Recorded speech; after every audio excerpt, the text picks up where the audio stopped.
juste à gauche. Écoutez cette actualité incontournable dès maintenant. John Textor accusé, la vente elle va exploser. Mais avant que je partage cette nouvelle avec vous, abonnez-vous à ma chaîne pour ne manquer aucune actualité de première main sur l'Olympique lyonnais. La principale raison du report de la vente de l'Olympique lyonnais évoquée ces dernières semaines ne tiendrait absolument pas debout. Le doute est désormais bien installé sur les intentions de John Textor. Le rachat de l'Olympique lyonnais est toujours en suspens, et cela dure désormais depuis plusieurs mois. Le financement était tout d'abord en cause, puis de derniers détails administratifs. Désormais, c'est l'autorisation de la Premier League qui serait nécessaire pour permettre à l'homme d'affaires américain, déjà propriétaire de Crystal Palace, de pouvoir ajouter un autre club à son portefeuille. Un feu vert qui tarde quelque peu, mais comme cela a été annoncé par les différents médias nationaux, cela ne génère pas une inquiétude outre mesure du côté de l'OL. Ni de John Textor, qui a récemment balayé tous les doutes dans un communiqué, affirmant notamment que les longueurs constatées étaient courantes dans ce genre d'acquisition. Dans ce dossier, il y a un homme qui freine des 4 fers depuis le départ, il s'agit de Romain Molina.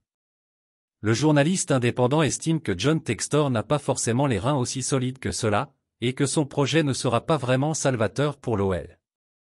Toutefois, le club rhodanien n'a pas vraiment eu le choix dans ce dossier, puisque ce sont 2 de ses principaux actionnaires qui ont annoncé sans prévenir qu'ils retiraient leurs billes. Laisse déjà un like sur cette vidéo pour rester au courant de tout ce qui se passe à l'Olympique lyonnais. Un simple document à remplir? En attendant, John Textor a trouvé une excuse pour faire patienter ce dossier, mais elle ne tient pas une seconde selon Romain Molina.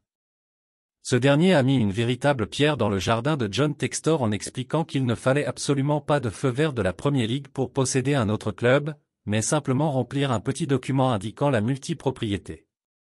Textor a vraiment pris les gens pour des cons car il ne faut pas de courrier de la Premier League pour valider le rachat de l'OL.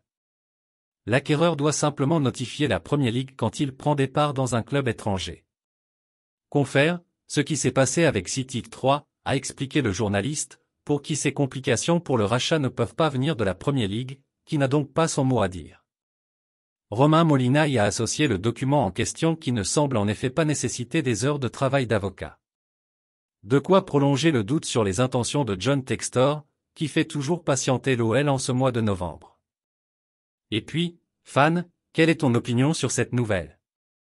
Laissez votre commentaire ci-dessous car votre avis est très important pour l'Olympique lyonnais. Avez-vous aimé le contenu? Laissez votre like et abonnez-vous à ma chaîne.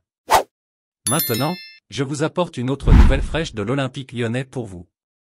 Merci.